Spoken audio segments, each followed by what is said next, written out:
یہ 6 صدی عیسوی کا آغاز تھا۔ بعثت نبوی سے 10 برس قبل رجب المرجب کا بابرکت مہینہ تھا۔ اس بابرکت مہینے کی 12 راتیں گزر چکی تھیں جب قبیلہ قریش کے سب سے معزز خانوادے بنو ہاشم میں خواجہ ابو طالب کے ہاں ایک خوبصورت بچہ پیدا ہوتا ہے، صحت مند، تندرست و توانا، آنکھوں میں شیر کی سی چمک، چہرے پہ شیر نر کا سا رعب و دبدبا، کشادہ سینہ، مضبوط بازوؤں کلائیاں، ہاتھوں میں عقاب کی سی گرفت، جبین سے نور پھوٹتا ہوا۔ اس شیر دل بچے کے والد خواجہ ابو طالب نے اپنے اس بچے کا نام علی جبکہ والدہ فاطمہ بنت اسد نے اسد رکھا۔ اس بابرکت بچے کو اسد اللہ، حیدر اور المرتضیٰ کے القاب ملے، کنیت ابو تراب مشہور ہوئی۔ کعبۃ اللہ میں ولادت کے حوالے سے علماء کا اختلاف ہے۔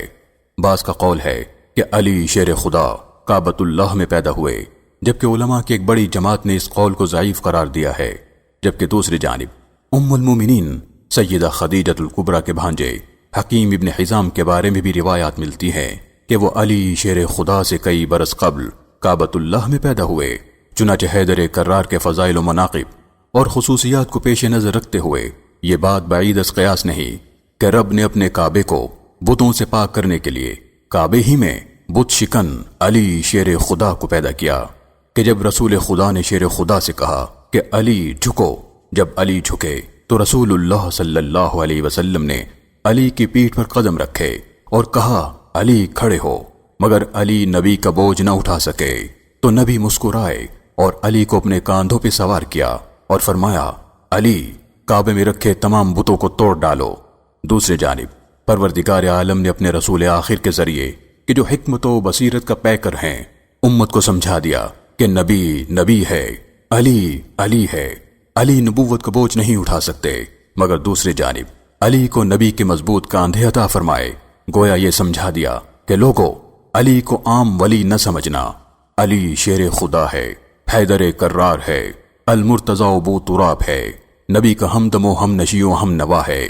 چنانچہ زمانے کو علی کی عظمت و فضیلت دکھانے کے لیے رسول خدا نے اپنے علی شیر خدا کو اپنے کاندھوں پر سوار کر کے رب کے کعبے کو جھوٹے خداؤں سے پاک فرمایا۔ حضرت علی کرم اللہ وجہہ 4 بھائی اور 2 بہنیں تھیں۔ آپ کے بڑے بھائی طالب، عقیل اور جعفر ہیں۔ آپ ان میں سب سے چھوٹے تھے۔ چاروں بھائیوں میں 10 برس کا وقفہ ہے۔ علی شیر خدا کے والد گرامی کا اصل نام عبد مناف تھا۔ اپنے بڑے بیٹے طالب کے نام پر ان کی کنیت ابو طالب تھی۔ حیدر کرار کی حقیقی 2 بہنیں تھیں، ام ہانی بنت ابو طالب، روایات میں ان کا نام فاختہ بنت ابی طالب بھی ملتا ہے، جبکہ دوسری ہمشیرہ محترمہ جمانہ بنت ابو طالب ہیں۔ خواجہ ابو طالب کے یہ سب بچے ان کی زوجہ فاطمہ بنت اسد کے بطن سے تھے۔ خود عبد مناف یعنی آپ صلی اللہ علیہ وسلم کے چچا خواجہ ابو طالب رسول اللہ صلی اللہ علیہ وسلم کے والد ماجد حضرت عبداللہ کے حقیقی بھائی تھے۔ ابو طالب، عبداللہ اور زبیر یہ تینوں حضرت عبد المطلب کے بیٹے فاطمہ بنت عمرو بن عائس کے بطن سے تھے۔ علی شیر خدا کی والدہ ماجدہ حضرت فاطمہ بنت اسد، آپ وہ پہلی ہاشمی خاتون ہیں کہ جن کی شادی ہاشمی خاندان میں ہوئی۔ یوں حیدر کرار نجیب الطرفین ہاشمی ٹھہرے۔ آپ مشربہ اسلام ہوئی اور مدینہ منورہ میں وفات پائی۔ حضرت فاطمہ بنت اسد کی وفات ہوئی تو رسول اللہ صلی اللہ علیہ وسلم نے خود ان کی تجہیز و تکفین کے انتظامات فرمائے اور اپنی قمیض مبارکہ ان کے کفن میں شامل فرمائی۔ قبر تیار ہوئی تو خود پہلے قبر میں اترے اور اپنے دست مبارک سے ام علی کو لحد میں اتارا۔ حضرت علی شیر خدا کا شجرہ نسب کچھ یوں ہے: علی بن ابو طالب بن عبد المطلب بن ہاشم بن مناف بن قصی بن کلاب بن مرہ بن کعب بن لوئی بن غالب بن فہر بن مالک بن نضر بن کنانہ ہے۔ آپ کی والدہ محترمہ چونکہ خواجہ ابو طالب کے چچا کی بیٹی تھیں، چنانچہ علی شیر خدا کے والد اور والدہ دونوں کا شجرہ نسب ایک ہی ہے۔ رسول اللہ صلی اللہ علیہ وسلم جب دنیا میں تشریف لائے تو آپ کے والد ماجد دنیا سے پردہ فرما چکے تھے۔ گویا آپ صلی اللہ علیہ وسلم پیدا ہوئے تو یتیم تھے۔ زیادہ عرصہ نہ گزرا تھا کہ 6 برس کی عمر میں والدہ ماجدہ بھی وصال فرما گئیں۔ والدہ ماجدہ کے بعد آپ کو آپ کے دادا حضرت عبد المطلب نے اپنی آغوش میں لیا، مگر 2 برس بعد ہی جب آپ 8 برس کے ہوئے تو دادا عبد المطلب بھی رخصت ہو گئے۔ تب آپ صلی اللہ علیہ وسلم کے چچا خواجہ ابو طالب نے آپ کو اپنی کفالت میں لیا اور اپنے سینے سے لگا کر رکھا۔ آپ کا ہر طرح سے خیال رکھا۔ آپ کی پرورش ایسے ہی کی جیسے کوئی باپ اپنے بیٹے کی کرتا ہے۔ ہر طرح کے حالات میں آپ کا ساتھ دیا۔ کسی نے آپ کی جانی بری نگاہ بھی ڈالی تو خواجہ ابو طالب ایک ڈھال بن کر سامنے آئے۔ یوں آپ کے چچا خواجہ ابو طالب آپ کے مونس و ہمدرد تھے، آپ کے پشتبان تھے۔ ادھر رسول امی خاتم المرسلین جو محسن انسانیت ہے، یہ کیسے ممکن تھا کہ آپ کی ذات پر کوئی احسان کرے اور محمد اس احسان کا بدلہ نہ چکائیں؟ صاحبان علم و دانش نے لکھا ہے کہ ایک مرتبہ سیدۃ النساء فاطمۃ الزہرا جبکہ وہ چھوٹی سی بچی تھی، روتی ہوئی آنکھیں مسلتی ہوئی گلی سے گزریں۔ راستے میں ابو سفیان ملے تو پوچھا، بیٹا کیا بات ہے، کیوں روتی ہو؟ فاطمہ نے بتایا کہ عمرو نے مجھے تھپڑ مارا ہے، اور پھر سے رونے لگی۔ ابو سفیان کے جو اس وقت اسلام سے آشنا نہ تھے بلکہ خود رسول اللہ کے مخالفین میں سے تھے، فاطمہ کا ہاتھ پکڑا اور سیدھے اس مقام پر پہنچے جہاں عمرو یعنی ابو جہل بیٹھا تھا۔ ابو سفیان نے جاتے ہی غصے میں کہا، اے عمرو، تجھے شرم نہیں آتی کہ ننھی سی بچی کو مارتا ہے؟ اور مضبوطی سے اس کے بازو پکڑ لیے اور فاطمہ سے کہا کہ لو بیٹا، مارو اس کے چہرے پہ جیسا اس نے تمہیں مارا۔ چنانچہ ننھی فاطمہ نے ایک زوردار تماچا ابو جہل کے منہ پر رسید کیا اور لوگ دیکھتے ہی رہ گئے۔ مورخین نے لکھا ہے کہ فتح مکہ کے موقع پر جب یہ اعلان ہوا کہ جو اپنے گھروں میں چلا جائے، جو بیت اللہ میں چلا جائے اور جو ابو سفیان کے گھر میں داخل ہو جائے، ان سب کو امان ہے، در حقیقت یہ اس احسان کا بدلہ تھا کہ جب اسلام سے قبل ابو سفیان نے محمد الرسول اللہ صلی اللہ علیہ وسلم کی بیٹی کا بدلہ لیا تھا۔ بہرکیف یہ کیسے ممکن تھا کہ محمد عربی پہ کوئی احسان کرے اور محمد اسے بدلہ نہ دیں؟ چنانچہ یہی وجہ ہے کہ جب علی شیر خدا 2 برس کے تھے کہ آپ صلی اللہ علیہ وسلم نے اپنے چچا خواجہ ابو طالب سے درخواست کی کہ علی مجھے دے دیں، میں اس کی پرورش کروں گا۔ چنانچہ خواجہ ابو طالب نے اپنے ننھے سے بیٹے علی کو آپ کی کفالت میں دے دیا۔ یوں سید المرسلین نے اپنے چچا خواجہ ابو طالب سے بڑھ کر علی شیر خدا کی پرورش کی اور علی کو وہ رتبہ، وہ مقام، وہ عزت، وہ رفعت عطا فرمائی کہ عابدین عمر بھر خدا کی عبادت کریں، ذاکرین زندگی بھر پروردگار کا ذکر کریں، مجاہدین 1000 بار اپنے رب کے حضور جان کی قربانی پیش کریں، تو وہ علی کی اس ایک رات کی فضیلت کو نہیں پا سکتے جو ایک رات علی نے نبی کی آغوش میں سو کر گزاری۔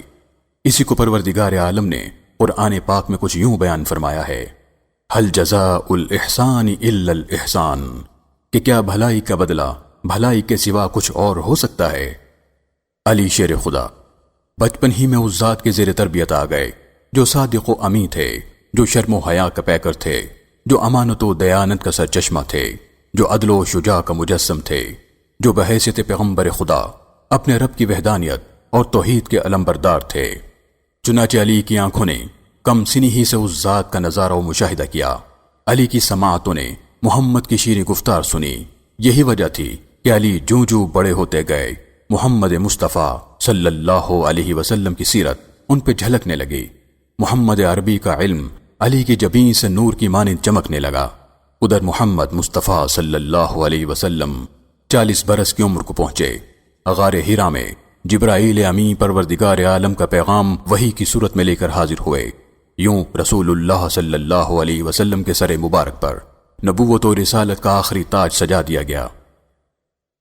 رسول خدا کا فرمان مبارک ہے، انا خاتم النبیین لا نبی بعدی، کہ میں آخری نبی ہوں، میرے بعد کوئی نبی نہیں آئے گا۔ پہلی وحی کے بعد جب رسول اللہ صلی اللہ علیہ وسلم گھبرائے ہوئے گھر تشریف لائے تو زوجہ محترمہ سیدہ خدیجۃ الکبریٰ رضی اللہ تعالیٰ عنہا کو تمام صورتحال سے آگاہ کیا۔ اس نیک طینت و پاک باز خاتون نے فوراً قبول کیا، رب کی توحید اور محمد صلی اللہ علیہ وسلم کی رسالت کی گواہی دی۔ علی ملے۔ اس وقت علی شیر خدا کی عمر 10 برس تھی۔ علی سے مخاطب ہوئے کہ بیٹا، اللہ ایک ہے، وہ وحدہ لا شریک ہے، اس کا کوئی ہمسر و شریک نہیں۔ مجھے نبوت عطا فرمائی گئی ہے تاکہ میں رب کا پیغام لوگوں تک پہنچاؤں۔ بیٹا تم کیا کہتے ہو؟ علی کہ جن کی پرورش نبی کی آغوش میں ہوئی تھی، علی کہ جن کی تربیت نبی کے آنگن میں ہوئی تھی، علی کہ جس کی آنکھوں نے نبی کا روشن چہرہ دیکھ رکھا تھا، علی کے جس کے کانوں نے نبی کی میٹھی آواز کو سن رکھا تھا۔ چنانچہ علی جو اگرچہ کم عمر بچے تھے مگر فیصلہ کرنے میں دیر نہ کی کہ جانتے تھے کہ محمد وہ ہے جو صادق ہے، جن کی زبان سچ کے علاوہ کسی دوسری شے سے آشنا نہیں، علی نے کلمہ توحید و رسالت پڑھا اور اسلام کی آغوش میں آ گئے۔ تمام محدثین، تمام مورخین، تمام صاحبان علم و فکر اس پر متفق ہیں کہ رسول اللہ صلی اللہ علیہ وسلم پر سب سے پہلے ایمان لانے والی ایک خاتون ام المومنین سیدہ خدیجہ الکبریٰ ہیں، مگر ان کے بعد کنہوں نے اسلام قبول کیا اس میں اختلاف ہے۔ کچھ علماء کرام کا کہنا ہے کہ حضرت زید بن حارثہ، کچھ صاحبان علم کا کہنا ہے کہ سیدنا ابو بکر، جبکہ کچھ اہل علم کا کہنا ہے کہ علی شیر خدا۔ بہرکیف علماء کی ایک بڑی جماعت نے روایات کو دیکھتے ہوئے اس معاملے کی کچھ یوں توجیح کی ہے کہ خواتین میں سب سے پہلے اسلام قبول کرنے والی سیدہ خدیجہ الکبریٰ ہیں۔ پختہ کار لوگوں میں سب سے پہلے اسلام قبول کرنے والے خلیفہ بلا فصل سیدنا ابو بکر ہیں۔ غلاموں میں سب سے پہلے اسلام قبول کرنے والے حضرت زید بن حارثہ ہیں، جبکہ بچوں میں اسلام قبول کرنے والے پہلے علی کرم اللہ وجہہ ہیں۔ اسلام قبول کرنے کے بعد شیر خدا علی المرتضیٰ کی زندگی کے 13 برس مکہ مکرمہ میں گزرے، چونکہ آپ صبح و شام، ہر پل، ہر گھڑی، ہر ساعت رسول اللہ صلی اللہ علیہ وسلم کے ساتھ ہوتے۔ چنانچہ علی شیر خدا رسول اللہ کے ہمراہ مشورے کی مجلسوں، تعلیم و ارشاد کے حلقوں، کفار و مشرکین کے ساتھ مباحثوں، معبود حقیقی کی عبادت کے موقعوں کے علاوہ ہر قسم کی صحبتوں میں شریک رہے۔ منصب نبوت عطا ہونے کے بعد آپ صلی اللہ علیہ وسلم نے 3 برس تک اعلانیہ دعوت اسلام کی صدا بلند نہ کی، بلکہ پوشیدہ طور پر مخصوص لوگوں کو اس کی ترغیب دیتے رہے۔ چوتھے سال رب کی جانب سے اسلام کی دعوت کے اعلان عام اور سب سے پہلے اپنے قریبی اعزہ کو اس کی تبلیغ کا حکم صادر ہوا۔ وَأَنذِرْ عَشِيرَتَكَ الْأَقْرَبِينَ، یعنی اپنے قریبی اعزہ کو عذاب الہی سے ڈراؤ۔ چنانچہ حکم خداوندی کے تحت رسول اللہ صلی اللہ علیہ وسلم نے ایک دعوت کا اہتمام فرمایا اور تمام قریبی رشتہ داروں کو مدعو کیا۔ اس دعوت کے انتظام و خدمت کی ذمہ داری حضرت علی کے سپرد تھی۔ علی شیر خدا کی عمر اس وقت بمشکل 14 برس تھی، لیکن کم سنی و کم عمری کی باوجود حضرت علی نے بہترین انتظام فرمایا۔ دعوت میں بکرے کے پائے اور دودھ تھا۔ خاندان کے تمام قریبی افراد شامل تھے، جن کی تعداد 40 تھی۔ حضرت حمزہ، عباس، خواجہ ابو طالب اور ابو لہب بھی شریک تھے۔ لوگ کھانے سے فارغ ہوئے تو آپ صلی اللہ علیہ وسلم نے فرمایا، یا بنی عبد المطلب، خدا کی قسم میں تمہارے سامنے دنیا عقبہ کی بہترین نعمت پیش کرتا ہوں۔ بولو تم میں سے کون اس شرط پر میرا ساتھ دیتا ہے کہ وہ میرا معاون و مددگار ہوگا؟ اس کے جواب میں تمام شرکا خاموش رہے، صرف علی شیر خدا کھڑے ہوئے اور بولے، اگرچہ میں کم عمر ہوں، آشوب چشم کا شکار ہوں، میری ٹانگیں کمزور ہیں، تاہم میں آپ کا یاور و دست و بازو بنوں گا۔ آپ نے علی کو محبت سے دیکھا اور فرمایا، خوب، علی تم بیٹھ جاؤ۔ رسول اللہ نے پھر لوگوں کو دعوت دی، مگر اس مرتبہ بھی کوئی نہ بولا۔ حضرت علی شیر خدا پھر کھڑے ہوئے اور اپنی بات کا اعادہ فرمایا۔ رسول اللہ نے پھر فرمایا کہ علی تم بیٹھ جاؤ، اور تیسری مرتبہ پھر وہی اعلان فرمایا۔ اس مرتبہ بھی اس بارے گراں کا اٹھانا کسی نے قبول نہ کیا، تو تیسری مرتبہ پھر حیدر کرار کھڑے ہوئے اور بپھرے ہوئے شیر کے لہجے میں کہا، میں آپ کا یاور و دست و بازو بنوں گا۔ تو آپ صلی اللہ علیہ وسلم نے محبت بھرے لہجے میں فرمایا، علی تو میرا بھائی اور میرا وارث ہے۔ دوسری جانب علی شیر خدا رسول اللہ صلی اللہ علیہ وسلم سے فیض حاصل کرتے رہے، آپ کی صحبت سے استفادہ کرتے رہے۔ آپ اپنے پروردگار کی عبادت کرتے۔ ام المومنین سیدہ خدیجہ اپنے رب کے سامنے سر بسجود ہوتی تو علی شیر خدا بھی ان کے ہمراہ رب وحدہ لا شریک کی عبادت کرتے۔ جب خواجہ ابو طالب کو معلوم ہوا کہ ان کا بیٹا علی محمد کے دین کا پیروکار بن چکا ہے، تو ایک دن اپنے بیٹے سے پوچھا، بیٹا علی یہ کیا مذہب ہے؟ سیدنا علی المرتضیٰ نے کہا کہ ابا جان یہ اسلام ہے، اللہ وحدہ لا شریک کا دین ہے، اللہ ایک ہے، اس کا کوئی شریک نہیں، محمد اللہ کے بندے اور رسول ہیں، میں رسول اللہ کے ساتھ اللہ وحدہ لا شریک کی عبادت کرتا ہوں۔ سیرت نگار لکھتے ہیں کہ یہ سن کر خواجہ ابو طالب نے کہا، بیٹا علی محمد کا ساتھ نہ چھوڑنا، وہ تمہیں حق کی جانب ہی بلاتے ہیں، لہٰذا اس پر قائم رہنا۔ ابھی اسلام کی دعوت و تبلیغ پوشیدہ طور پر جاری تھی، مگر پھول جب کھلتا ہے تو اس کی خوشبو چار سو پھیلتی ہے۔ مشرق سے جب سورج طلوع ہوتا ہے تو اس کی کرنیں اندھیرے کا پردہ چاک کر ہی دیتی ہیں۔ چنانچہ رسول اللہ صلی اللہ علیہ وسلم کی نبوت کی کرنیں بھی قرب و جوار میں پھیلنے لگی۔ دور کہیں ابو ذر کو بھی اس کی خبر ہوئی۔ ابو ذر عرصے سے حق کے متلاشی تھے، چنانچہ اپنے بھائی کو بھیجا کہ اس وادی میں جاؤ اور معلوم کرو کہ وہ کون ہیں جنہوں نے نبوت کا اعلان کیا ہے، اور ان کو یقین ہے کہ ان کے پاس آسمان سے وحی آتی ہے۔ ان کی باتیں توجہ سے سننا اور پھر مجھے آ کر بتلانا۔ چنانچہ ابو ذر کے بھائی چلے اور مکے میں آ کر رسول اللہ سے ملاقات کی۔ واپس آ کر ابو ذر کو بتایا کہ وہ شریفانہ اخلاق کی تعلیم دیتے ہیں اور ایسی بات کرتے ہیں جو شاعری نہیں ہے۔ ابو ذر نے کہا، تم وہ معلوم نہ کر سکے جو میں جاننا چاہتا ہوں۔ بالآخر خود ارادہ کیا کہ وادی میں جا کر خود رسول اللہ سے ملوں گا۔ پانی کا چھوٹا سا مشکیزہ دیا اور مکے پہنچے۔ حرم شریف آئے، مگر چونکہ رسول اللہ کو پہچانتے نہ تھے، دائیں بائیں دیکھتے رہے، تلاش کرتے رہے کہ انداز و قیافہ سے تلاش کر لیں، مگر رات ہو گئی۔ سیدنا علی نے ابو ذر کو دیکھا تو جان گئے کہ کوئی مسافر ہے، مگر کوئی بات چیت نہ ہوئی۔ اگلے روز بھی ابو ذر اندازے سے رسول اللہ کو تلاش کرتے رہے، کسی سے بات نہ کرتے۔ شام ہوئی اور پھر رات۔ تیسرے دن بھی یہی معمول رہا۔ اب علی شیر خدا ابو ذر کے پیچھے پیچھے چلتے رہے۔ بالآخر پوچھ ہی لیا، کیا آپ مسافر ہیں؟ کہاں سے آئے ہیں؟ کس کو تلاش کر رہے ہیں؟ تب ابو ذر نے علی کے روشن چہرے کو دیکھا تو بولے، اگر تم وعدہ کرو تو بتلاؤں گا۔ علی نے وعدہ کیا کہ میں آپ کی رہبری کروں گا۔ تب ابو ذر نے بتایا کہ وہ اس شخص کو ڈھونڈ رہے ہیں جو اللہ کے رسول ہیں۔ علی شیر خدا مسکرائے اور ابو ذر کو لے کر رسول اللہ کے پاس پہنچے۔ ابو ذر نے رسول اللہ کو دیکھتے ہی اسلام قبول کر لیا۔ یوں علی شیر خدا ابو ذر کے لیے اسلام قبول کرنے کا ذریعہ بنے۔ دوسری جانب رسول اللہ صلی اللہ علیہ وسلم کی دعوت قبول کرنے والوں میں مسلسل اضافہ ہو رہا تھا، مگر یہ بات کفار و مشرکین کو چین نہ لینے دیتی۔ ہر لحاظ سے، ہر طریقے سے وہ کوشش کر چکے تھے کہ کسی طرح محمد کا راستہ روکا جائے، مگر ناکام رہے۔ کئی مواقع پر آپ صلی اللہ علیہ وسلم کو نقصان پہنچانا چاہا، مگر آپ کے چچا خواجہ ابو طالب آپ کے سامنے ڈھال بنے رہے، آپ کے پشتیبان بنے رہے، تکالیف برداشت کی، مصائب جھیلے، قید و بند کی صعوبتیں سہی، مگر اپنے یتیم بھتیجے پر کوئی آنچ نہ آنے دی۔ چنانچہ کفار و مشرکین انتظار میں رہے کہ کب ابو طالب کا انتقال ہو اور آپ صلی اللہ علیہ وسلم کو نقصان پہنچایا جائے۔ مشیت الہی سے خواجہ ابو طالب دنیا سے رخصت ہوئے۔ وہ مونس و ہمدرد، وہ غم گسار، وہ کہ جس نے یتیم بھتیجے کو زمانے کے گرم و سر سے بچا کر رکھا، وہ کہ جس نے در یتیم کو سینے سے لگایا۔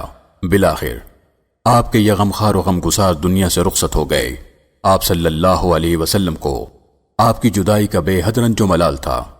چنانچہ سرداران کفار نے آپ اور آپ صلی اللہ علیہ وسلم کے ساتھیوں کو مزید تکالیف دینا شروع کر دیں، یہاں تک کہ ایک روز کفار و مشرکین کے تمام قبائل قریش دار الندوہ میں جمع ہوئے اور یہ طے پایا کہ ہر قبیلے سے ایک مضبوط اور باہمت آدمی لیا جائے اور یہ سب مل کر ایک ہاتھ بن جائیں اور محمد پر ایک ساتھ وار کریں۔ اس طرح خون کی ذمہ داری کسی ایک پر نہیں ہوگی اور بنی عبد مناف کے لیے تمام قبائل سے خون کا بدلہ لینے کی ہمت نہ ہوگی۔ اس تجویز کو تمام قبائل نے قبول کیا اور مجلس برخاست ہوئی۔ ادھر پروردگار عالم جو علیم ہے، جو خبیر ہے، جو علیم حکیم اور خبیر بصیر ہے، اس نے اپنے پیغمبر آخر کو اس سازش سے آگاہ کر دیا۔ چنانچہ یہ فیصلہ ہو گیا کہ اب مکہ جائے قیام نہ رہا، لہٰذا مدینے کو ہجرت کا فیصلہ ہو گیا۔ رسول اللہ صلی اللہ علیہ وسلم چونکہ صادق و امی تھے، لوگ اختلاف کے باوجود آپ کے پاس اپنی امانتیں رکھواتے۔ چنانچہ رسول اللہ صلی اللہ علیہ وسلم نے علی شیر خدا کو بلوایا اور بتایا کہ علی، اب وقت آ گیا کہ ہم مکہ چھوڑ دیں اور مدینے کو ہجرت کر جائیں۔ آج رات میں اور ابو بکر مدینہ روانہ ہو جائیں گے۔ علی، تمہیں میرے بستر پر لیٹنا ہوگا، لوگوں کی امانتیں انہیں سونپ کر تم مدینے چلے آنا۔ یہ علی المرتضیٰ کے لیے بہت بڑے اعزاز کی بات تھی کہ نبی اپنے بستر پر علی کو لٹا کر علی پر اپنے اعتماد اور بھروسے کو امت کو دکھانا چاہتے تھے کہ لوگوں، جب کبھی وقت آئے تو علی پر بھروسہ کرنا، علی پر اعتماد کرنا۔ نبی صلی اللہ علیہ وسلم کے بستر پر لیٹنا آسان نہ تھا کہ آج کی رات کفار و مشرکین یہ فیصلہ کر چکے تھے کہ اب رسول اللہ کو نعوذ باللہ شہید کر دیا جائے گا۔ چنانچہ علی شیر خدا رسول اللہ صلی اللہ علیہ وسلم کے بستر پر لیٹ کر سو گئے۔ خود رسول اللہ اپنے یار غار ابو بکر کے ہمراہ مدینے کو ہجرت فرما گئے۔ روایات میں آتا ہے کہ جب رسول اللہ صلی اللہ علیہ وسلم وہاں سے نکلے تو اپنی مٹھی میں خاک لی اور سورہ یاسین کی یہ آیت مبارکہ تلاوت کی، فَأَخْشَيْنَاهُمْ فَهُمْ لَا يُبْصِرُونَ، یعنی ہم نے ان کی آنکھوں پر پردہ ڈال دیا تو ان کو کچھ سجھائی نہیں دیتا۔ وہ خاک گھر کے باہر کھڑے دشمنان اسلام پر پھینک کر وہاں سے رخصت ہو گئے۔ دوسری جانب سیرت نگاروں اور مورخین نے لکھا ہے کہ علی حیدر کرار نبی کے بستر پہ لیٹے اور میٹھی گہری نیند سو گئے۔ سوال اٹھتا ہے کہ گھر کے باہر دشمنان اسلام جمع ہے، خنجر تلواریں خون کی پیاسی ہیں، ظالموں کے دلوں میں انتقام کی آگ بھڑک رہی ہے۔ ایک ہی لمحے میں بستر پر لیٹے کو ابدی نیند سلایا جا سکتا ہے، اور بستر پر محمد نہیں بلکہ علی برادر رسول ہے۔ انہیں ان نازک لمحات میں میٹھی نیند کیسے آ گئی؟ ایک لمحے کو سوچئے کہ بستر نبی رحمت کا ہے جو رسول رحمت ہے، رحمت للعالمین ہے، ان کے بستر پر رحمت نہ ہوگی تو کہاں ہوگی؟ دوسرے علی شیر خدا کو اپنے نبی کی زبان پر یقین تھا کہ نبی نے فرمایا تھا کہ علی میرے نور نظر، میرے جان جگر، صبح لوگوں کی امانتیں لوٹا کر مدینے چلے آنا۔ گویا یہ ضمانت تھی نبی کی کہ علی بے فکر ہو کر سونا کہ یہ کفار تمہارا کچھ نہیں بگاڑ سکیں گے، اور پھر مدینے آنے کی پیشن گوئی تھی۔ ادھر جب رسول اللہ صلی اللہ علیہ وسلم وہاں سے رخصت ہو گئے، بستر پر علی شیر خدا تھے، کفار گھر کے باہر جمع تھے، تو کسی نے آ کر پوچھا کہ کیا کرتے ہو؟ تو بتایا کہ محمد کے اٹھنے کا انتظار کرتے ہیں۔ تو شخص نے کہا، ارے بے وقوفو، محمد تو چلے گئے۔ مگر کفار نہ مانے کہ بستر پر محمد ہے۔ صبح ہوئی تو علی بیدار ہوئے، علی کو دیکھا تو کفار سر پیٹتے ہوئے اپنے آپ کو کوستے ہوئے روانہ ہوئے۔ علی کی بستر رسول پر میٹھی نیند پر کسی شاعر نے کیا خوب کہا، بستر احمد شب ہجرت دیتا ہے صدا، اے علی مردوں کو یوں ہی نیند آنا چاہیے۔ علی شیر خدا فرماتے ہیں کہ میں 3 روز مکے میں رہا، لوگوں کی امانتیں لوگوں کے سپرد کی، اور پھر جس راستے سے رسول اللہ مدینہ ہجرت فرما گئے تھے اسی راستے پہ چلتا ہوا بنی عمرو بن عوف کے محلے میں پہنچا جہاں رسول اللہ تشریف رکھتے تھے۔ میں بھی کلثوم ابن الحدم کے مکان پر پہنچا جو رسول اللہ کے قیام فرمانے کی جگہ تھی۔ علی شیر خدا رات کے اندھیرے میں چلتے اور دن کے اجالے میں چھپے رہتے، اس حال میں مدینے پہنچے کہ آپ کے پاؤں پھٹ چکے تھے۔ رسول اللہ صلی اللہ علیہ وسلم نے فرمایا، علی کو بلاؤ۔ لوگوں نے بتایا کہ علی چل نہیں سکتے۔ آپ صلی اللہ علیہ وسلم خود ان کے پاس تشریف لائے۔ علی کو دیکھا تو چہرے پہ مسکراہٹ اور دل میں ٹھنڈک محسوس کی۔ علی کو محبت سے گلے لگایا، اور پھر جب علی کے متورم اور زخمی قدموں کو دیکھا تو آنکھوں سے آنسو رواں ہو گئے۔ پھر آپ صلی اللہ علیہ وسلم نے اپنا مبارک لعاب دہن اپنے مبارک ہاتھوں سے علی کے پاؤں میں لگایا اور دست مبارک علی کے قدموں پہ پھیرا۔ سیرت نگار لکھتے ہیں کہ اسی کا اثر تھا کہ عمر بھر پھر کبھی علی کے پاؤں میں تکلیف نہ ہوئی۔ علی شیر خدا کی مدینے میں آمد ربیع الاول کے مہینے میں ہوئی۔ رسول اللہ صلی اللہ علیہ وسلم اس وقت تک قباء سے نہ نکلے تھے۔ معروف مورخ ابن سعد طبقات الکبریٰ میں لکھتے ہیں کہ رسول اللہ نے حضرت علی کی حضرت سہل ابن حنیف کے ساتھ بھائی چارگی کروائی، جبکہ ابن کثیر کہتے ہیں کہ رسول اللہ نے خود اپنا حضرت علی سے مواخات کا رشتہ قائم فرمایا۔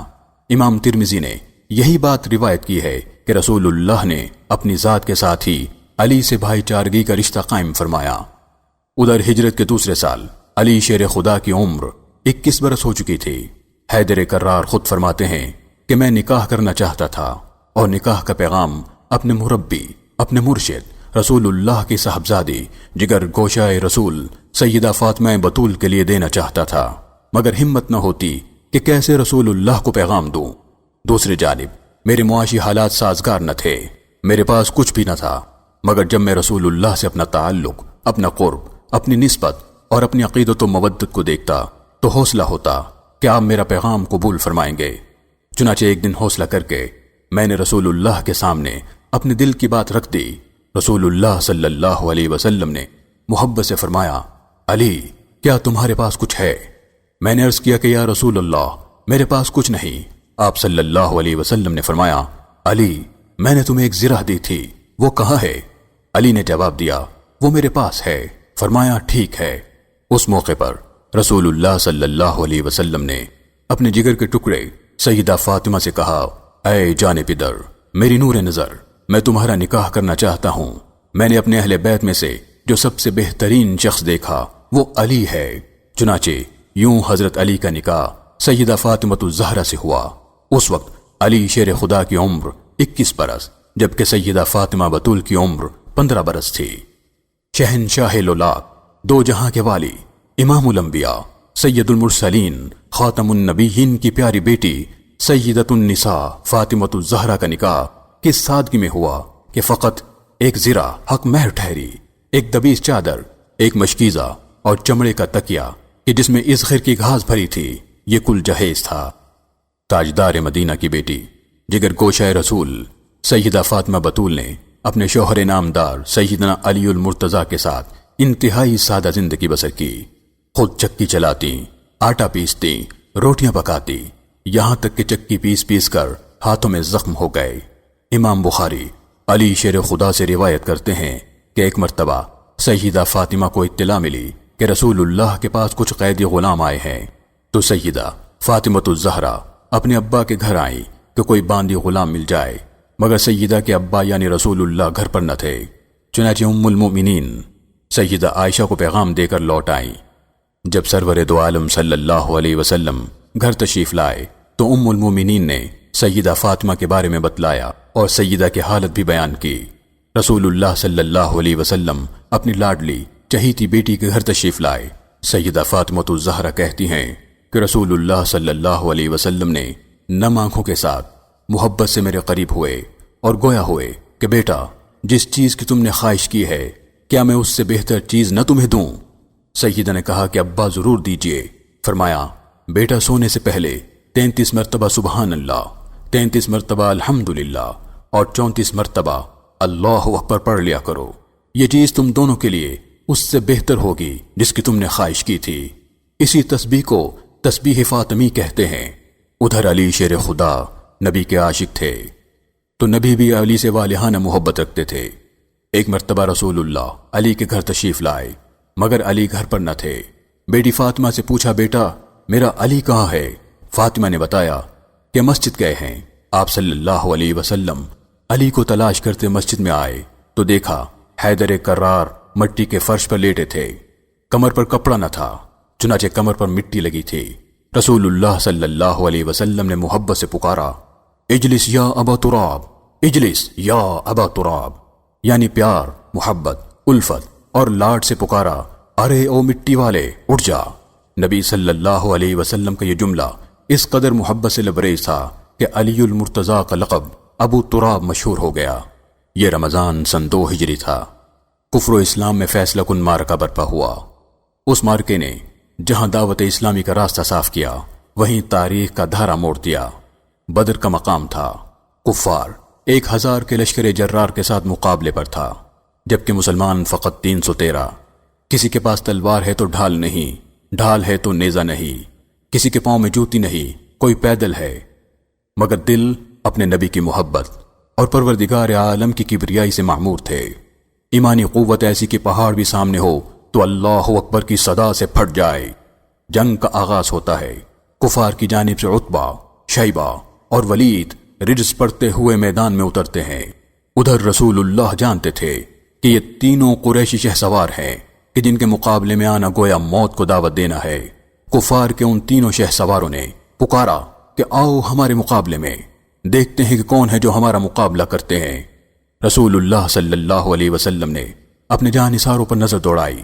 سبھی آپ پر فدا ہونے کو تیار تھے، مگر آپ صلی اللہ علیہ وسلم رسول رحمت ہیں، رسول عدل ہے۔ آپ صلی اللہ علیہ وسلم نے عتبہ، شیبہ اور ولید کے مقابلے کے لیے اپنے ہی خان وادے میں سے چچا حمزہ کو آواز دی کہ اٹھو، پھر عبیدہ ابن حارث بن مطلب کو آواز دی کہ اٹھو، اور پھر اپنے تربیت یافتہ اللہ کے شیر علی حیدر کرار کو آواز دی کہ علی اٹھو۔ علی کو قریب بلایا، علی کی آنکھوں میں آنکھیں ڈال کر گویا بشارت دی کہ علی تم شیر ہو، رب کے شیر، اپنے نبی کے شیر۔ شیر شجاعت کی علامت ہے، جرت و بہادری کا استعارہ ہے، غیرت و حمیت کا اشارہ ہے۔ علی المرتضیٰ کو رسول اللہ نے اپنی تلوار کے جس کا نام ذوالفقار تھا وہ عطا فرمائی۔ اللہ کے نبی کے یہ تینوں شیر میدان کارساز میں اترے۔ عبیدہ نے جو عمر میں سب سے بڑے تھے عتبہ کو، حمزہ نے شیبہ کو، اور علی شیر خدا نے ولید کو للکارا۔ حمزہ نے وار کیا اور شیبہ کا کام تمام کر ڈالا۔ حیدر کرار نے شیر کی طرح حملہ کیا اور ایک ہی وار میں ولید کو واصل جہنم کیا، جبکہ عبیدہ جو عتبہ کے مقابلے میں تھے وہ زخمی ہوئے۔ حمزہ و علی نے پلٹ کر عتبہ پر حملہ کیا اور اسے بھی واصل جہنم کیا، اور عبیدہ کو زخمی حالت میں اٹھا کر واپس لائے، مگر عبیدہ زخموں کی تاب نہ لاتے ہوئے شہید ہو گئے۔ کفار نے جب اپنے تینوں سرکردہ شہ سواروں کو یوں زمین پہ تڑپتا دیکھا تو ہوش و حواس کھو بیٹھے اور عام حملہ کر دیا۔ ادھر مسلمانوں نے بھی بے جگری سے کفار کی صفوں میں گھس کر حملہ کیا۔ ایک ایک کر کے کفار کے سرکردہ افراد کٹ کٹ کر گرنے لگے۔ علی شیر خدا کے ہاتھ میں نبی کی تلوار ذوالفقار تھی، وہ بجلی کی سی چمک کے ساتھ چلتی اور لاشیں گر گر کر تڑپتی۔ بالآخر پروردگار عالم کی مدد و نصرت سے مسلمان حق و باطل کا یہ پہلا فیصلہ کن مارکا جیتنے میں کامیاب ہوئے۔ کفار کی صفوں میں صف ماتم بچھ گئی۔ انہیں یقین نہیں آ رہا تھا کہ مٹھی بھر بے سر و سامانی کے عالم میں محمد کے سپاہی یوں پانسا پلٹ دیں گے۔ ادھر مسلمانوں نے اپنے پروردگار کے حضور اس شاندار کامیابی و نصرت پر سر بسجود ہوئے اور اپنے رب کا شکر ادا کیا۔ کفار و مشرکین سے بدر کی شکست ہضم نہ ہوئی، چنانچہ انتقام کی آگ میں جلتے بھنتے وہ سن 3 ہجری شوال کے مہینے میں احد کے مقام پر جمع ہوئے۔ مسلمان رسول اللہ صلی اللہ علیہ وسلم کی معیت میں صف آرا ہوئے۔ رسول اللہ صلی اللہ علیہ وسلم نے عبداللہ ابن جبیر کی قیادت میں تیر اندازوں کی ایک جماعت کو کہ جس کی تعداد 50 تھی، ان کو ہدایت دی کہ وہ اپنی جگہ سے کسی حالت میں نہ ہلیں اور اس طرف سے آنے والے دشمنوں کا مقابلہ کریں تاکہ وہ پیچھے سے حملہ آور نہ ہو سکیں۔ لیکن جب کفار کو شکست ہوئی اور وہ بھاگنے لگے تو یہ تیر انداز اپنے مقام سے اس نیت سے ہٹ گئے کہ جنگ جیتی جا چکی، چنانچہ زخمیوں اور مال غنیمت کا انتظام کر سکیں۔ مگر دوسری جانب جب کفار نے بھاگتے ہوئے دیکھا کہ وہ مقام خالی ہے تو پلٹ کر حملہ کر دیا اور جنگ کا پاسا پلٹ گیا۔ اسی حملے میں سرکار دو عالم صلی اللہ علیہ وسلم کے سامنے کے دانت کا حصہ شہید ہوا۔ افراتفری میں مسلمان جان نہ سکے کہ آپ کہاں ہیں، ایسے میں علی شیر خدا نے آپ کو سہارا دیا اور حضرت طلحہ بن عبید اللہ نے آپ کو اٹھایا تو آپ صلی اللہ علیہ وسلم اپنے قدموں پہ کھڑے ہوئے۔ ایک عاشق اور دیوانے مالک ابن سنان نے آپ صلی اللہ علیہ وسلم کے چہرے مبارک پر لگے لہو مبارک کو چاٹ کر صاف کیا۔ ادھر مسلمانوں میں افواہ پھیل گئی کہ رسول اللہ شہید ہو گئے۔ مسلمان پریشانی کے عالم میں ہوش و حواس کھو بیٹھے۔ خواتین اسلام دیوانہ وار میدان کارساز کی جانب لپکی، جن میں ام المومنین سیدہ عائشہ اور جگر گوشہ رسول سیدہ فاطمہ بطول شامل تھیں۔ مگر جب رسول اللہ صلی اللہ علیہ وسلم کو سلامت دیکھا تو سجدہ شکر بجا لایا، زخمیوں کی مرہم پٹی کی، زخمیوں کو پانی پلایا۔ سیدہ فاطمہ نے رسول اللہ کے زخموں کو دھویا۔ غزوہ احد میں اسلامی لشکر کا علم مصعب بن عمیر کے ہاتھ تھا، مگر جب وہ شہید ہوئے تو علم علی شیر خدا نے تھام لیا۔ دشمنوں سے سخت جنگ کی، بہت سے کفار کو واصل جہنم کیا۔ ادھر مسلمانوں کی آزمائش ابھی ختم نہ ہوئی تھی کہ سن 5 ہجری شوال ہی کے مہینے میں غزوہ خندق کہ جسے غزوہ احزاب بھی کہا جاتا ہے پیش آیا۔ یہ غزوہ ان واقعات میں سے ہے کہ جس کے اثرات بہت دور رس اور اسلام کے پھیلانے میں معاون ثابت ہوئے۔ نیز یہ جنگ فیصلہ کن تھی۔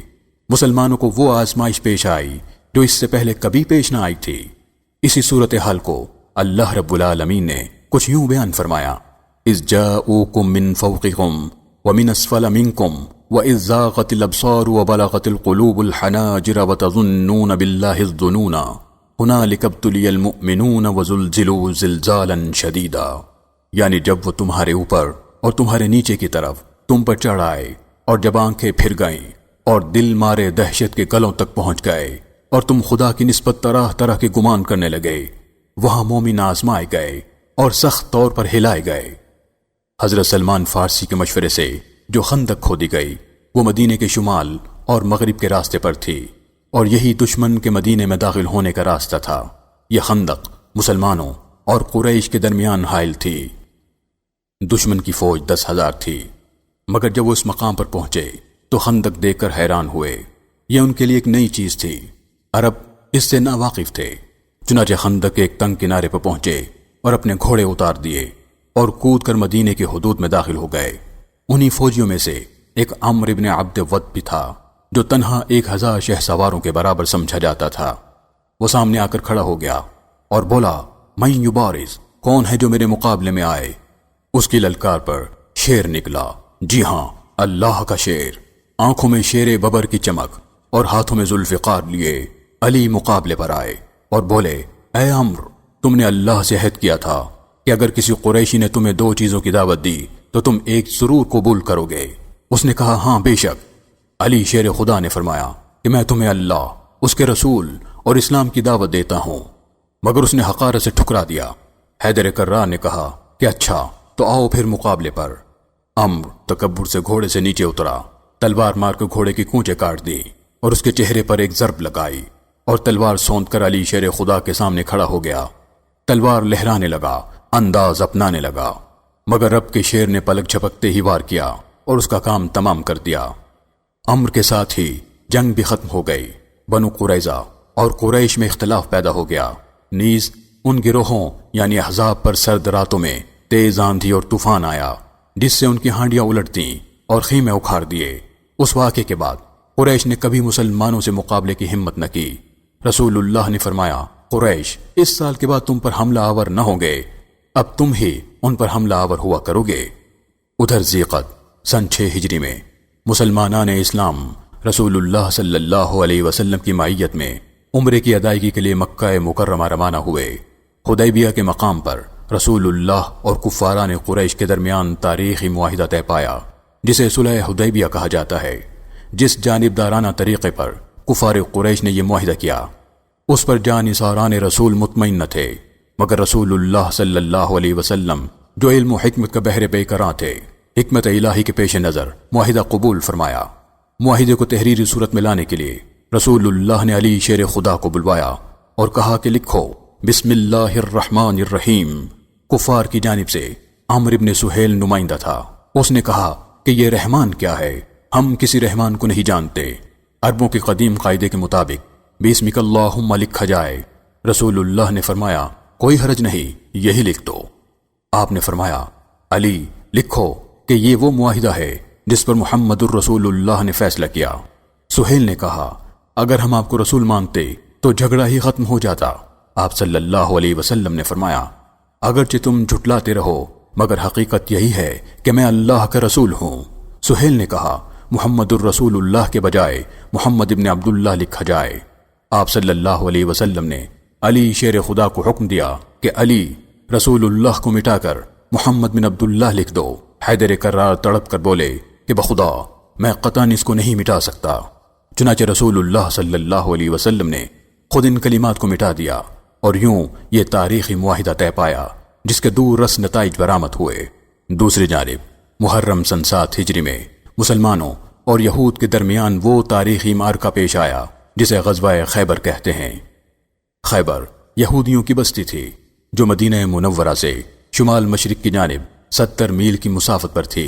خیبر دراصل یہودیوں کی جنگی چھاونی تھی جہاں متعدد قلعے تھے جو اپنی مضبوطی اور فن تعمیر کے حوالے سے ایک شاہکار تھے۔ یہودی یہاں بیٹھ کر رسول اللہ اور اہل اسلام کے خلاف سازشیں تیار کرتے۔ خیبر کے یہود نے بالآخر فیصلہ کیا کہ دشمنان اسلام سے مل کر مدینہ منورہ پر حملہ کیا جائے۔ رسول اللہ صلی اللہ علیہ وسلم کی خواہش تھی کہ یہود کی آئے روز سازشوں اور حملوں کے خطرات سے ہمیشہ کے لیے مطمئن ہو جائیں۔ چنانچہ رسول اللہ صلی اللہ علیہ وسلم مجاہدین اسلام اپنے جانثاروں کو لے کر خیبر روانہ ہوئے۔ مسلمانوں کی تعداد 1400 تھی۔ خیبر کے علاقے میں کھمسان کی جنگ ہوئی۔ خیبر کا ایک ایک قلعہ فتح ہونے لگا، لیکن القموس کا قلعہ مسلمانوں کے لیے ناقابل تسخیر معلوم ہونے لگا۔ کئی روز گزر گئے مگر القموس کا قلعہ فتح نہ ہو سکا۔ بالآخر رسول خدا نے کہا، علی کو بلاؤ۔ علی آشوب چشم مبتلا تھے۔ آپ صلی اللہ علیہ وسلم نے فرمایا کہ کل میں اسلام کا علم اس کے ہاتھ میں دوں گا جسے اللہ اور اس کا رسول پسند فرماتے ہیں۔ تمام مسلمان اس پر خواہش کرنے لگے کہ کاش وہ علم انہیں مل جائے۔ دوسری جانب جب صبح ہوئی تو رسول اللہ صلی اللہ علیہ وسلم نے علی کو بلایا۔ علی آنکھوں کی تکلیف میں مبتلا تھے۔ رسول اللہ نے علی کی دونوں آنکھوں میں اپنا لعاب دہن لگایا اور دعا دی۔ پلک جھپکتے علی کی آنکھیں شیر کی طرح چمکنے لگی، گویا کبھی کوئی تکلیف ہی نہ تھی۔ رسول اللہ صلی اللہ علیہ وسلم نے علم علی کو تھمایا اور فرمایا، علی، یہود کو اسلام کی دعوت دو، قبول کر لیں تو ٹھیک، ورنہ فیصلہ ذوالفقار کرے گی۔ علی شیر خدا القموس کے قلعے میں داخل ہوئے۔ ادھر سے مشہور شہسوار مرہب سرتپا لوہے کے لباس میں ملبوس رجزیہ اشعار پڑھتا ہوا نکلا۔ یہ وہ شہسوار تھا کہ جس کا مقابلہ کرنے کی کوئی تاب نہ لاتا، جس کے وار سے آج تک کوئی نہ بچ پایا تھا۔ اس نے کہا کہ میں مرہب ہوں، میں موت ہوں، میں طاقتور ہوں، میرا سینہ چوڑا اور بازو مضبوط ہے۔ علی شیر خدا نے اسے اسلام کی دعوت دی کہ اے مرہب، میں تمہیں سچائی کی طرف بلاتا ہوں، میں تمہیں حق کی طرف بلاتا ہوں۔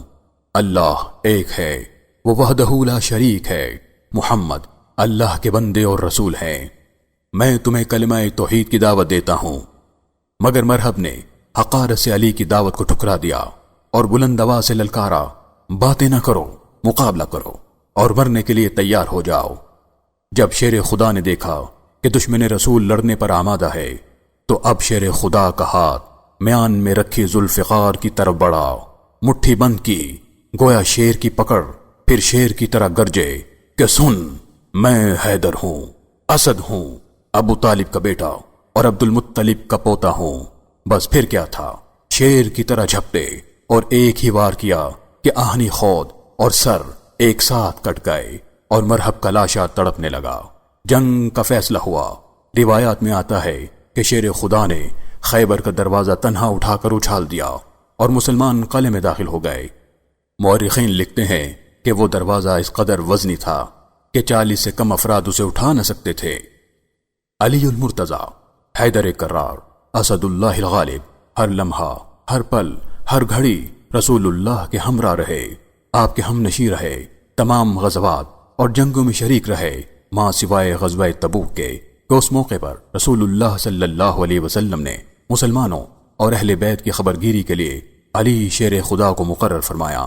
شیر خدا نے منافقین کی افواہ سازی کے پیش نظر دل کی حالت بیان کی تو رسول اللہ نے فرمایا کہ علی، کیا تم اس پر راضی نہیں کہ میری نیابت و اعتماد کے معاملے میں تمہاری حیثیت وہ ہو جو موسیٰ کے لیے ہارون کی تھی؟ ہاں، یہ ضرور ہے کہ میرے بعد کوئی نبی نہ ہوگا، بیت رضوان ہو یا یمن کی مہم، علی شیر خدا ہر جگہ ہر مقام پر جلوائے گر نظر آتے ہیں۔ ادھر بالآخر فتح مبین کا موقع آ گیا۔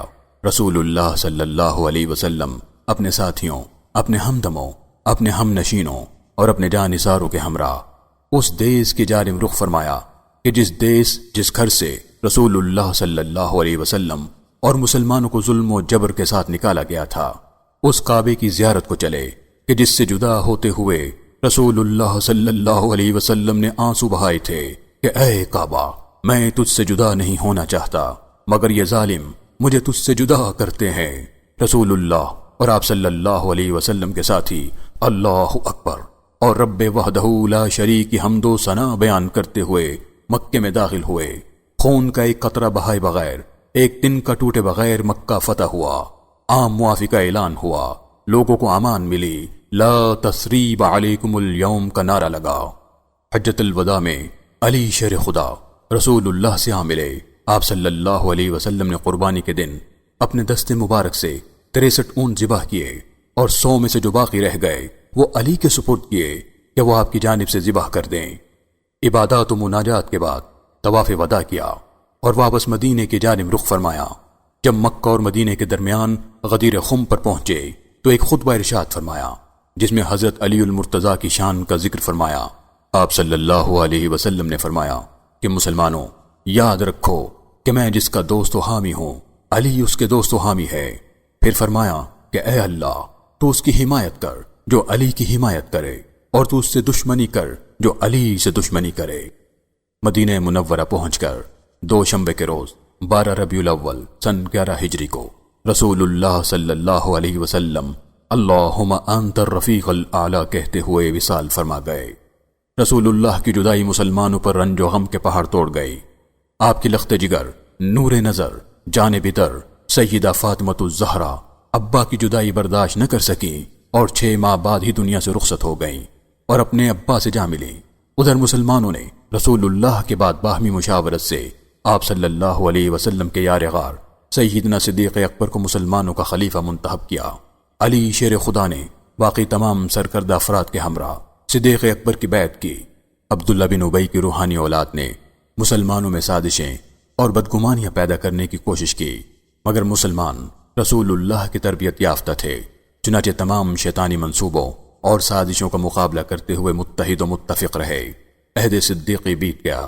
جب صدیق اکبر کا وقت آخر آیا تو انہوں نے اپنی بیٹی زوجہ رسول سیدہ عائشہ رضی اللہ تعالی عنہا کو فرمایا کہ بیٹا، وہ اونٹنی کہ جس کا ہم دودھ پیتے تھے، وہ پیالہ کہ جس میں ہم سالن رکھتے تھے، وہ لباس جو میں پہنتا تھا، یہ وہ تمام چیزیں ہیں جن سے میں نے فائدہ اٹھایا کہ میں مسلمانوں کا والی تھا۔ جب میں مر جاؤں تو یہ سب چیزیں عمر کو بھجوا دینا۔ ابو بکر کے انتقال کے بعد وہ تمام اشیاء جب عمر کو پہنچی تو سیدنا عمر نے فرمایا، اللہ کی رحمت ہو ابو بکر تم پر، تم نے اپنے بعد آنے والوں کو مشقت میں ڈال دیا۔ عہد فاروقی کا آغاز ہوتا ہے۔ سیدنا فاروق اعظم ہر طرح کے معاملات میں، چاہے سیاسی ہوں یا دینی، معاشی ہوں یا علمی، تمام تر معاملات میں سیدنا علی شیر خدا سے مشاورت کرتے۔ آپس میں محبت و الفت تھی، رشتہ داریاں تھیں۔ حیدر کرار کی بیٹی ام کلثوم خلیفہ ثانی سیدنا فاروق اعظم کے نکاح میں آئی۔ سیدنا فاروق اعظم بیت المقدس تشریف لے گئے تو علی شیر خدا کو اپنا جانشین بنایا۔ سیدنا عمر کا یہ سفر شیر خدا ہی کے مشورے پر تھا۔ ادھر عہد عثمانی کا آغاز ہوتا ہے۔ خلافت عثمانی میں مسلمانوں نے بے حد ترقی کی۔ اسلامی فتوحات شمالی افریقہ، ایران، بلخ، آرمینیا تک پھیل گئیں۔ عہد عثمانی ہی میں سیدنا عثمان نے ایک ایسا کارنامہ سر انجام دیا جس کی نظیر نہیں ملتی، یعنی مسلمانوں کو ایک قرات پر اکٹھا کیا۔ سیدنا علی شیر خدا کہتے تھے کہ اگر میں بھی عثمان کی جگہ ہوتا تو میں بھی یہی کام سر انجام دیتا۔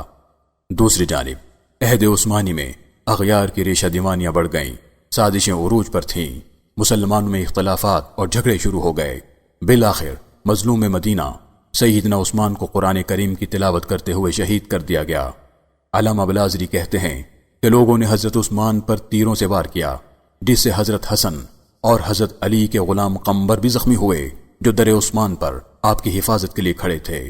مورخین نے لکھا ہے کہ علی شیر خدا نے متعدد مرتبہ امیر المومنین سیدنا عثمان سے باغیوں سے لڑنے کی اجازت طلب کی، مگر سیدنا عثمان نہ چاہتے تھے کہ مدینۃ الرسول مسلمانوں کے خون سے رنگین ہو، چنانچہ علی شیر خدا کو اجازت نہ ملی۔ بالآخر اپنا مبارک لہو دے کر مدینۃ الرسول کو ایک بڑے خون خرابے سے بچا لیا۔ شرم و حیا کے پیکر امیر المؤمنین خلیفہ ثالث داماد رسول ذو النورین سیدنا عثمان کی شہادت کے بعد مسلمان باہمی انتشار کا شکار رہے۔ کئی روز تک اہل مدینہ اور اس کے حاکم و منتظم غافقی ابن حرب اس بات کے منتظر رہے کہ مسلمانوں کی سربراہی کے لیے کون آگے بڑھتا ہے۔ مصریوں اور مسلمانوں کی دوسری اکثریت کا اصرار تھا کہ علی شیر خدا منصب خلافت سنبھالیں، مگر شیر خدا کو اس سے گریز تھا۔ آخرکار مسلمانوں کے اصرار اور امت کے حالات کو دیکھتے ہوئے علی شیر خدا بیعت کے لیے راضی ہو گئے۔ بیعت سے پہلے اہل مدینہ کی رائے معلوم کی۔ سبھی یہ کہہ رہے تھے کہ اس نازک موڑ پر، ان پرفتن حالات میں علی شیر خدا کے سوا کوئی اس منصب کے لائق نہ تھا۔ منصب خلافت پر فائز ہونے کے فوراً بعد سیدنا علی نے ایک خطبہ ارشاد فرمایا۔ حمد و ثنا کے بعد فرمایا، لوگو، اللہ نے اپنی کتاب کو ہادی بنا کر بھیجا ہے جو خیر و شر کو وضاحت سے بیان کرتی ہے۔ اللہ نے بہت سی چیزوں کو حرمت کا درجہ دیا ہے، ان میں سب سے زیادہ فائق حرمت مسلمان کی ہے، اور مسلمان وہ ہے جس کے ہاتھ اور زبان سے دوسرے تمام مسلمان محفوظ رہیں۔ کسی مسلمان کے لیے جائز نہیں کہ وہ کسی کو تکلیف پہنچائے۔ لوگو، اپنے اعمال کو سنوارو، آخرت کی زندگی ہماری منتظر ہے۔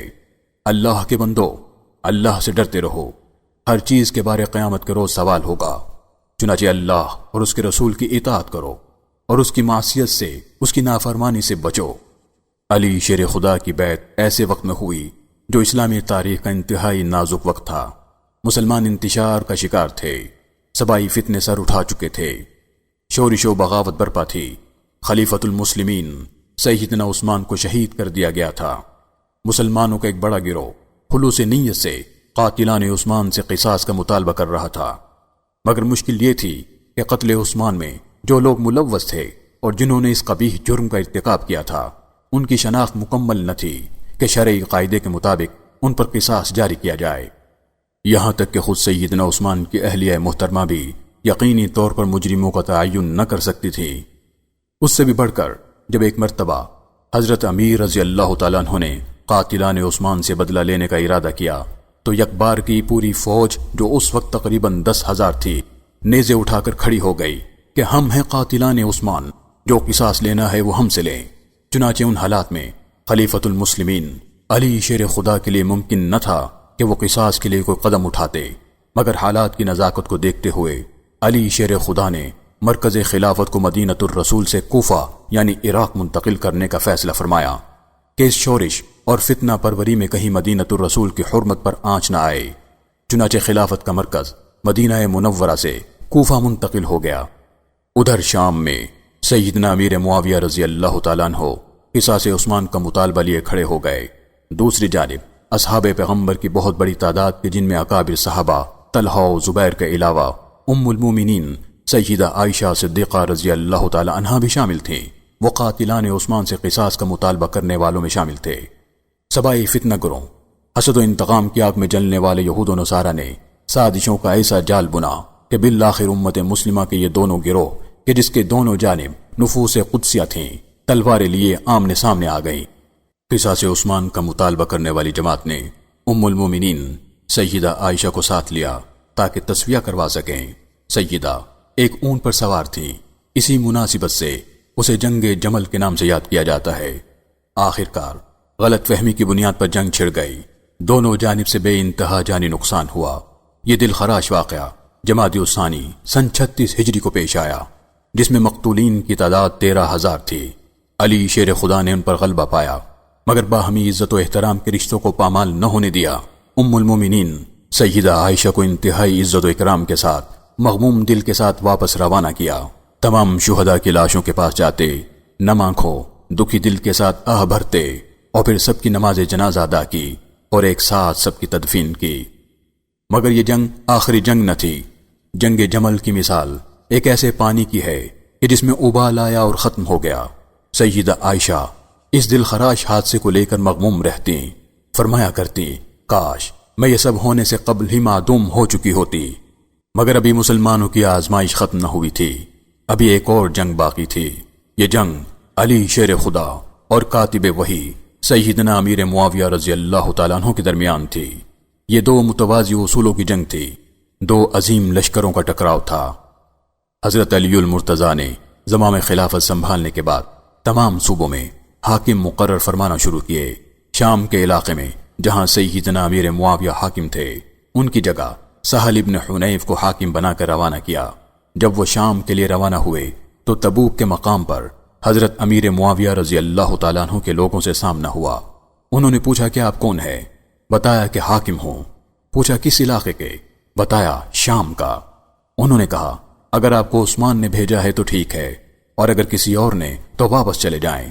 چنانچہ وہ وہیں سے واپس حضرت علی کے پاس آئے۔ ادھر حضرت معاویہ نے ایک آدمی کو خط دے کر حضرت علی کے پاس روانہ کیا۔ جب وہ حضرت علی کے پاس پہنچا اور خط حضرت علی کے حوالے کیا تو شیر خدا نے پوچھا کیسے آئے ہو؟ اس نے جواب دیا کہ میں ایسے لوگوں کے پاس سے آیا ہوں جو فقط قصاص چاہتے ہیں اور سب کے سب جذبہ انتقام سے چور ہے۔ بخدا میں نے 70,000 شیوخ دیکھے ہیں جو قمیض عثمان کے نیچے رو رہے ہیں، اور وہ قمیض دمشق کی مسجد کے منبر پر رکھتی گئی ہے۔ حضرت علی نے فرمایا بخدا اللہ جانتا ہے میں عثمان کے خون سے بری ہوں۔ آخر علی شیر خدا نے اہل شام سے جنگ کا فیصلہ کر لیا اور لوگوں کو اس پر آمادہ کیا، مگر حضرت علی کے پاس آپ کے صاحبزادے حسن آئے اور کہا کہ ابا جان اس جنگ کا ارادہ ترک فرما دیں، کیونکہ اس سے مسلمانوں کا بڑے پیمانے پر خون بہے گا۔ مگر شیر خدا نے بیٹے حسن کی رائے قبول نہ کی اور کوفہ سے روانہ ہو گئے۔ دوسری جانب حضرت معاویہ کو جب اطلاع ملی تو وہ بھی شامی فوجیں لے کر جھنڈے اور علم لے کر نکل پڑے۔ چنانچہ دریائے فرات کی جانب صفین کے مقام پر دونوں لشکر آمنے سامنے آ گئے۔ کئی روز گزر گئے مگر جنگ کا فیصلہ نہ ہوا۔ حضرت امیر معاویہ رضی اللہ تعالیٰ عنہ کی فوج نے موت پر قسم کھا رکھی تھی، تو دوسری جانب علی شیر خدا کی فوج بھی واپسی کا راستہ چھوڑ آئے تھے۔ چنانچہ پھر گھمسان کی جنگ ہوئی، تلواریں لہرائیں، خون بہا، مگر کوئی فیصلہ نہ ہوا کہ اہل شام نے نیزوں پر قرآن اٹھا لیا اور کہا کہ ہمارے اور تمہارے درمیان قرآن ہی فیصلہ کرے گا۔ علی کی فوج میں سے لوگوں نے کہنا شروع کر دیا کہ آؤ قرآن پر فیصلہ کرتے ہیں۔ چنانچہ شامی اور عراقی افواج جنگ بندی اور مذاکرات پر متفق ہو گئے اور تحکیم پر اتفاق ہو گیا، اور یہ طے ہوا کہ دونوں جانب سے حکم مقرر ہوں گے اور وہ اس معاملے کو طے کریں گے۔ چنانچہ حضرت امیر معاویہ رضی اللہ تعالیٰ عنہ نے عامر بن العاص کو وکیل مقرر کیا، جبکہ حضرت علی نے عبداللہ بن عباس کو مقرر کرنا چاہا، مگر علماء و حفاظ آڑے آ گئے اور کہنے لگے ہم صرف ابو موسیٰ اشعری کو مانیں گے۔ چنانچہ حضرت ابو موسیٰ اشعری رضی اللہ تعالیٰ عنہ کو علی شیر خدا کی جانب سے وکیل مقرر کیا گیا۔ ایک دستاویز تیار ہوئی کہ جس پر دونوں حکم حضرات نے عراقی اور شامی فوجوں سے اقرار لیا کہ سبھی لوگ دونوں کا فیصلہ قبول کریں گے اور دونوں کی جان خاندان مامون رہیں گے۔ ادھر بنی تمیم کے لوگوں کے سامنے اشعث ابن قیس نے یہ معاہدہ پڑھا تو عروہ ابن عزینہ کھڑا ہوا اور بولا اچھا اب اللہ کے دین میں تم لوگوں کو حکم بناتے ہو۔ چنانچہ ایک بڑی جماعت اس کی ہم نوا ہو گئی اور پکارنے لگے کہ لا حکم الا للہ۔ یہی نعرہ خوارج کے ظہور کا آغاز تھا۔ ادھر دونوں حکم ابو موسیٰ اشعری اور عمرو بن العاص دومت الجندل میں آ کر ملے۔ یہ رمضان کا مہینہ تھا۔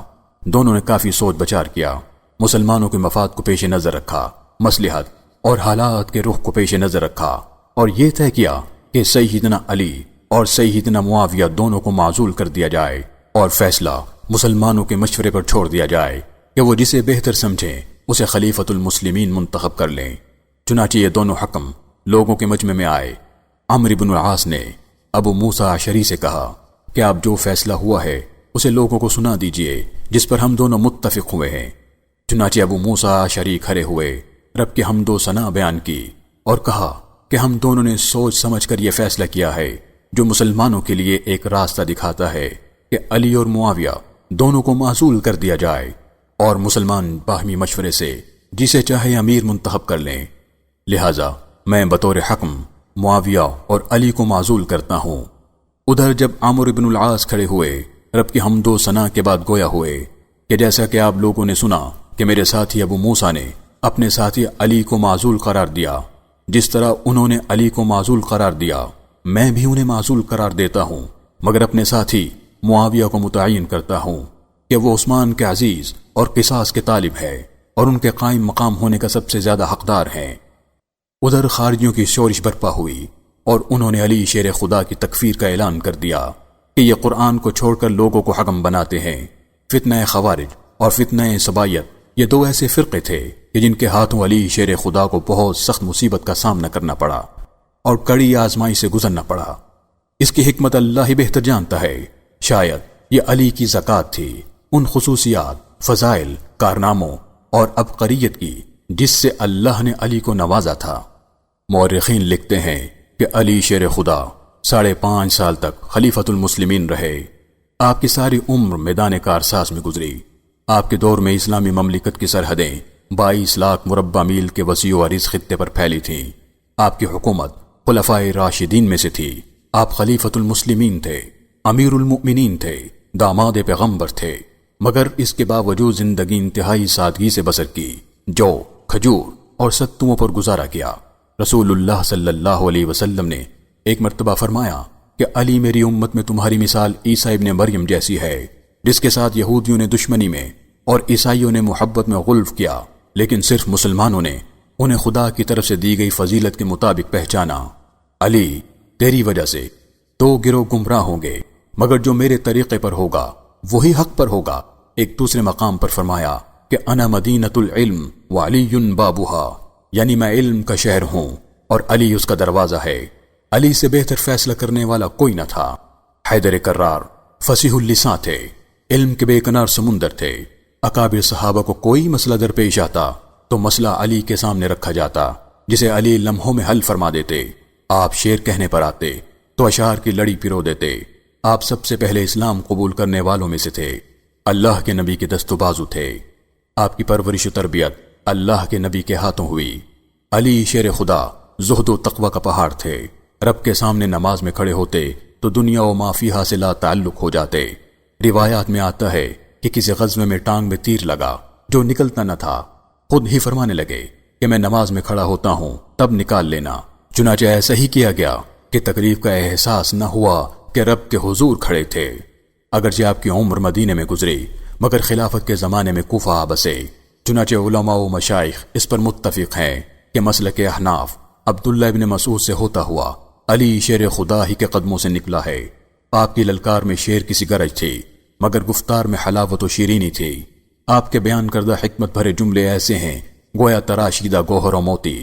آپ نے فرمایا، آدمی کی قابلیت زبان کے نیچے پوشیدہ ہے، غریب وہ ہے جس کا کوئی دوست نہیں۔ علم مال سے بہتر ہے کہ علم تمہاری حفاظت کرتا ہے اور تم مال کی۔ موت ایک بے خبر ساتھی ہے، جو اللہ کو بھول جاتا ہے اللہ اسے اپنی جان سے بھی بھلا دیتا ہے۔ عادت پر غالب آنا کمال فضیلت ہے۔ جب تک کسی شخص سے بات چیت نہ کرو اسے حقیر نہ جانو۔ ہر انسان کی قیمت اس کے کام و ہنر سے لگائی جاتی ہے۔ شریف اس وقت بے قابو ہوتا ہے جب بھوکا ہو، اور بد فطرت تب بے قابو ہوتا ہے جب شکم سیر ہو۔ ان دلوں کو بھی آرام دو، ان کے لیے حکمت آمیز لطیفے تلاش کرو کہ یہ بھی جسموں کی طرح تھک جاتے ہیں۔ اور فرمایا، جب کسی کا اقبال ہوتا ہے تو دوسروں کی خوبیاں بھی اس سے منسوب ہو جاتی ہیں، اور جب زوال ہو تو ذاتی خوبیوں کا بھی انکار کر دیا جاتا ہے۔ علی شیر خدا نے بھرپور زندگی گزاری، متعدد نکاح فرمائے، کثیر العیال تھے۔ جگر گوشہ رسول سیدہ فاطمہ بتول کے ذریعے آپ کے ہاں حسن، حسین اور محسن ہوئے۔ محسن کم سنی ہی میں انتقال فرما گئے، جبکہ بیٹیوں میں زینب الکبریٰ اور ام کلثوم تھی۔ سیدہ فاطمہ کے ذریعے علی شیر خدا کی جو اولاد ہوئی وہ سید الہاشمی کہلاتی ہے۔ سیدہ فاطمہ کے علاوہ ام البنین بنت حزام سے عباس، جعفر، عبداللہ اور عثمان پیدا ہوئے۔ لیلہ بنت مسعود سے عبید اللہ اور ابو بکر پیدا ہوئے۔ اسمہ بنت عمیس سے محمد اصغر و یحییٰ پیدا ہوئے۔ صحبہ بنت ربیعہ سے عمر اور رقیہ پیدا ہوئے۔ امامہ بنت العاص سے محمد اوسط پیدا ہوئے۔ خولہ بنت جعفر سے محمد اکبر جو محمد ابن حنفیہ کے نام سے مشہور ہوئے پیدا ہوئے۔ سعیدہ بنت عروہ سے ام الحسن، رملۃ الکبریٰ اور ام کلثوم پیدا ہوئی۔ اولاد نرینہ میں سے صرف 5 بیٹوں امام حسن، حسین، محمد ابن حنفیہ، عمر اور عباس سے آپ کا سلسلہ نسل جاری ہے۔ حسنین کریمین کے علاوہ جو آپ کی اولاد ہے وہ علوی کہلاتی ہے۔ استاد علاقات لکھتے ہیں کہ حضرت علی کرم اللہ وجہہ کے دیگر کارناموں کے علاوہ کچھ علوم ایسے ہیں کہ جن کی ابتدا سیدنا علی المرتضیٰ کے ذریعے ہوئی، مثلا عقائد و علم کلام، علم قضاء، فقہ، نحو، عربی کتابت کے ضبط و اصول کی تدوین اور تقویم یعنی اسلامی کیلنڈر۔ سیدنا عمر کے زمانے میں سیدنا علی ہی کے مشورے سے اسلامی تقویم ہجرت نبوی سے شروع ہوئی۔ محدثین نے لکھا ہے کہ علی شیر خدا سے رسول اللہ صلی اللہ علیہ وسلم کی 586 احادیث مروی ہیں۔ علی، حیدر کرار، المرتضیٰ، بوتراب اپنی زندگی کی 63 بہاریں دیکھ چکے تھے کہ 3 خارجیوں نے 3 بڑے شکار کرنے کا منصوبہ بنایا۔ ان بدبختوں میں عبد الرحمن ابن عامر ابن ملجم، برق بن عبداللہ التمیمی اور عمر بن بکر التمیمی شامل تھے۔ تینوں کا منصوبہ یہ تھا کہ علی، معاویہ اور عمرو بن العاص کو شہید کر دیا جائے۔ دن، وقت اور طریقہ واردات بھی ایک ہی ہوگا۔ چنانچہ ابن ملجم نے سیدنا علی، برق نے سیدنا معاویہ اور عمرو بن بکر نے حضرت عمرو بن العاص کو قتل کرنے کی ذمہ داری لی۔ تینوں نے قسم کھائی کہ کوئی راز فاش نہیں کرے گا، یہاں تک کہ جس کے قتل کی ذمہ داری لی ہے اسے قتل کر ڈالے یا خود مارا جائے۔ چنانچہ ابن ملجم کوفہ پہنچا۔ رمضان کا مہینہ تھا، جمعہ کا دن، فجر کا وقت۔ علی شیر خدا نماز کے لیے نکلے۔ لوگوں کو بیدار کرنے کے لیے الصلاۃ الصلاۃ کہتے جاتے کہ اچانک اس بدبخت نے آپ پر وار کیا۔ شیر خدا زخمی ہوئے مگر بکھرے ہوئے شیر کی طرح للکارا۔ شیر شیر ہوتا ہے۔ بالآخر ابن ملجم پکڑا گیا۔ شیر خدا نے کہا کہ اگر میں مر جاؤں تو اسے قتل کر دینا، اور اگر زندہ رہا تو میں خود اس معاملے کو دیکھ لوں گا۔ زخمی حالت میں اپنے شہزادوں حسن اور حسین کو بلایا اور وصیت فرمائی کہ اے عبد المطلب کے فرزندو، مسلمانوں کا بے تکلف خون نہ بہانا۔ تم کہو گے کہ امیر المومنین قتل کر دیے گئے، مگر خبردار، میرے قاتل کے سوا کسی کو قتل نہ کرنا۔ دیکھو، اگر میں اس کے وار سے مر جاتا ہوں تو اس پر بھی ایک ہی وار کرنا اور اس کا مسئلہ نہ کرنا۔ میں نے رسول اللہ صلی اللہ علیہ وسلم سے سنا ہے کہ خبردار، کسی ذی روح کو مار کر اس کا مسئلہ نہ کرنا، خواہ بھونکنے والا کتا ہی کیوں نہ ہو۔ چنانچہ صحیح روایت کے مطابق 17 جبکہ مشہور قول کے مطابق 21 رمضان سن 40 ہجری صبح صادق کے وقت 63 برس کی عمر میں اللہ کے نبی کا بھائی، رسول خدا کا ساتھی، ہمدم رسول، برادر رسول، داماد رسول، ہم نشیوں ہم نوائے رسول، علی المرتضی حیدر اسد اللہ الغالب ابو تراب ابو الحسن جگر گوشہ رسول سیدہ فاطمہ بطول کے شوہر نامدار علی حیدر کرار بت شکن خیبر شکن جام شہادت نوش فرماتے ہوئے اپنے مربی، اپنے مرشد، اپنے شیخ رسول اللہ سے جا ملے۔ آپ کی نماز جنازہ حضرت حسن نے پڑھائی۔ کوفہ کے دارالامارہ میں تدفین ہوئی۔ آخری کلمات جو زبان پر تھے وہ یہ تھے: فَمَن يَعْمَلْ مِثْقَالَ ذَرَّةٍ خَيْرًا يَرَهُ وَمَن يَعْمَلْ مِثْقَالَ ذَرَّةٍ شَرًّا يَرَهُ۔